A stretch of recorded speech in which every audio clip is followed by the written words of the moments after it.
Olá pessoal, me chamo Heberton Ribeiro, sou monitor de vocês na cadeira de Imunologia e hoje a nossa monitoria é sobre propriedades gerais das respostas imunológicas. Bom, quando a gente fala de sistema imunológico, nós temos que ter em mente alguns conceitos. E o primeiro deles é imunidade. O que é imunidade? A imunidade é a proteção e resistência contra doenças infecciosas, tá? Essa imunidade se dá através do sistema imune, que é um conjunto de células, tecidos e moléculas que vão mediar essa resistência a essas infecções. E eles fazem isso através de uma resposta imunológica, que vai ser a reação coordenada dessas células, dessas moléculas, que vão combater esses micro-organismos. Esses micro-organismos, quando eles invadem o nosso corpo, eles vão receber o nome de patógenos. Esses patógenos são agentes capazes de causar o dano tecidual e as doenças. Exemplos de patógenos, nós temos os vírus, as bactérias e os fungos. Existem duas maneiras da gente adquirir imunidade: através da imunidade ativa ou através da imunidade passiva. Exemplo da imunidade ativa, nós temos a exposição ao patógeno. Nós vamos entrar em contato com esse micro-organismo e aí o nosso sistema imunológico ele vai desenvolver mecanismos de resistência a essa infecção, a esse patógeno. Outro exemplo é a vacinação. Quando nós tomamos a vacina, nós vamos ser expostos a esse micro-organismo e assim o nosso sistema imunológico vai desenvolver mecanismos de resistência também. Já a imunidade passiva, ela se dá quando o indivíduo não é exposto ao micro-organismo. O indivíduo não vai ter esse contato com esse patógeno. Ele vai receber anticorpos ou células imunológicas a partir de outro indivíduo. O único exemplo que a gente tem fisiológico dessa imunidade passiva é visto em recém-nascidos através da placenta ou do aleitamento materno. O sistema imunológico ele vai possuir uma imunidade inata e uma imunidade adquirida. A imunidade inata é uma imunidade que vem em primeira instância, é aquela imunidade na qual é a primeira resposta aos micro-organismos. Já a imunidade adquirida é uma imunidade que vem posteriormente, quando a imunidade inata não consegue dar conta, essa imunidade adquirida vem para tentar resolver, para tentar fagocitar, neutralizar esses micro-organismos. Agora falando um pouco de imunidade inata, essa imunidade pode ser chamada de imunidade inata ou imunidade natural. Nós vamos ter uma primeira linha de defesa na imunidade inata e uma segunda linha de defesa. A primeira linha de defesa vai ser barreiras físicas e barreiras químicas. Temos como exemplos barreiras físicas o tecido epitelial, a nossa pele, e exemplos de barreiras químicas, a saliva, as lágrimas, a bilé e o suco gástrico. Já na segunda linha de defesa, a gente vai ter células fagocitárias, as células que vão realmente combater esses micro-organismos no nosso organismo, tá? Exemplos disso, temos neutrófilos, macrófagos e células natural killer. Antes da gente falar da imunidade adquirida, a gente precisa falar de citocinas. As citocinas, elas são produzidas tanto por células da resposta imune inata quanto por células da resposta imune adquirida. E essas citocinas, elas têm a função de comunicação, de chamar as células fagocitárias para o sítio de infecção, para combater os micro-organismos. Além dessa função de comunicação, as citocinas também vão ter a função de manutenção e combustível para as células fagocitárias, ou seja, fazer com que as células fagocitárias continuem ativas, continuem combatendo os micro-organismos no sítio de infecção. Aqui nós temos um exemplo, um micro-organismo e uma célula fagocitária. Essa célula fagocitária vai reconhecer esse micro-organismo e vai fagocitá-lo. Quando essa célula fagocitária fagocitar esse micro-organismo, ela vai perder energia, ela vai ficar fraca. E aí então, outra célula do nosso sistema imunológico vai distribuir citocinas para essa célula fagocitária. E aí essa célula fagocitária volta a ficar ativa, volta a ficar cheia de energia. E também tem aquela questão que eu falei para vocês da função de comunicação. Essas citocinas também vão ir até outros locais para chamar células fagocitárias para o sítio de infecção, para elas também combaterem os micro-organismos. Agora falando da imunidade adaptativa ou imunidade adquirida, essa imunidade é uma imunidade que vem posteriormente à imunidade inata.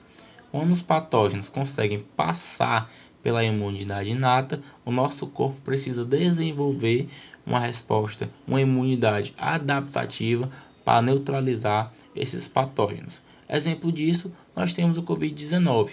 O vírus ele consegue passar pela nossa imunidade inata. Então a gente precisa desenvolver anticorpos, precisamos desenvolver uma imunidade adaptativa para neutralizar o vírus.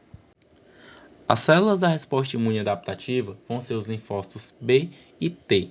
Os linfócitos T vão ser divididos em linfócitos T auxiliares e linfócitos T citotóxicos. Os linfócitos eles vão expressar receptores que reconhecem especificamente uma variedade mais ampla de moléculas produzidas pelo micro-organismo. Ou seja, os linfócitos eles vão reconhecer uma variedade mais ampla de micro-organismos e vão ser capazes de ter uma resposta mais específica para tal micro-organismo. Agora falando das células da imunidade adaptativa, nós vamos ter os linfócitos B, que são células capazes de produzir moléculas de anticorpos. Ou seja, os linfócitos B, quando são ativados, eles vão se diferenciar em plasmócito e vão começar a secretar anticorpos no nosso organismo, tá bom? Vamos ter também linfócitos T auxiliares ou linfócitos TCD4, na qual sua função é produzir citocinas. Citocinas, eu já disse, tem aquela função de combustível, manutenção e comunicação às células fagocitárias. Vamos ter também os linfócitos T citotóxicos, que tem a função de fagocitar, de induzir citotoxicidade, de neutralizar os micro-organismos. Para os linfócitos serem ativados, eles vão precisar entrar em contato com um antígeno. O antígeno vai ser uma pequena amostra do micro-organismo invasor que vai ser levado pelas células apresentadoras de antígeno até os receptores dos linfócitos. Como exemplo de células apresentadoras de antígeno, nós vamos ter células dendríticas, macrófagos e vamos ter uma terceira célula que vão ser apresentadas para vocês mais na frente, tá bom? Então, a célula apresentadora de antígeno vai reconhecer o micro-organismo, vai fagocitar esse micro-organismo e aí ela vai apresentar esse antígeno na sua superfície e aí vai levar até o linfócito para ativação do linfócito e reconhecimento do antígeno. Nós vamos ter dois tipos de imunidade adaptativa, uma imunidade humoral e uma imunidade celular. A imunidade humoral ela é mediada por proteínas chamadas de anticorpos, na quais são produzidas pelos linfócitos B. Os anticorpos vão ser secretados na circulação e nos fluidos das mucosas, tá bom? E a imunidade celular ela é mediada por diferentes tipos de linfócitos T, que vão recrutar e ativar os fagócitos para neutralizar os micro-organismos e fagocitar as células infectadas. Então, imunidade humoral é mediada por linfócitos B e anticorpos, e imunidade celular é mediada por linfócitos T e fagócitos, tá bom? Na imunidade adaptativa, nós vamos ter duas respostas, uma resposta imune primária e uma resposta imune secundária. A resposta imune primária é a primeira exposição ao antígeno. Nela, nós vamos ter linfócitos B imaturos. Imaturos porque eles não tiveram contato com aquele antígeno anteriormente. E a resposta imune secundária ocorre quando há encontros subsequentes com o mesmo antígeno.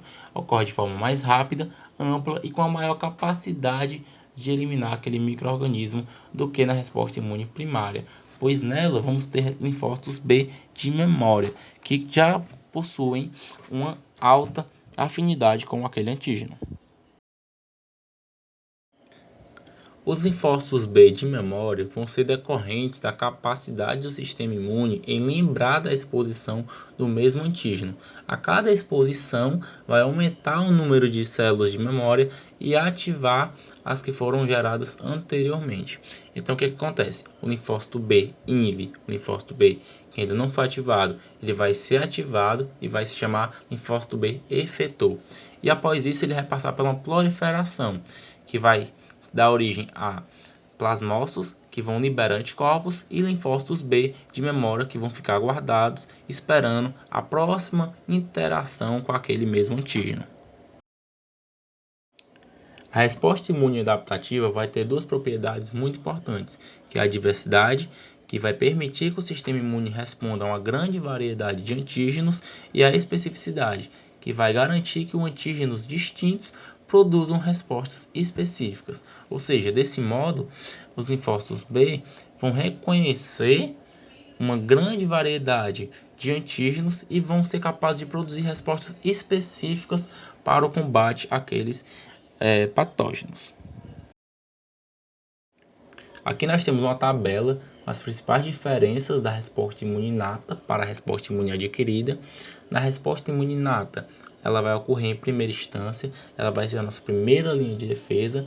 Já a resposta imune adquirida, ela vai vir posteriormente, quando a resposta imune inata não consegue dar conta de neutralizar os patógenos. A resposta imune inata, ela possui uma limitação antigênica, tá? Já a resposta imune adquirida, ela possui uma alta especificidade e uma alta diversidade. A resposta imune inata, ela não precisa ser estimulada, já a resposta imune adquirida, ela precisa de um estímulo para o seu desenvolvimento.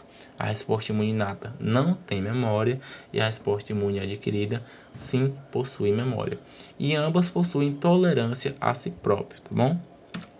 Obrigado, era isso. E essas aqui são minhas referências, o ABAS 4ª edição e o ABAS 5ª edição. Obrigado.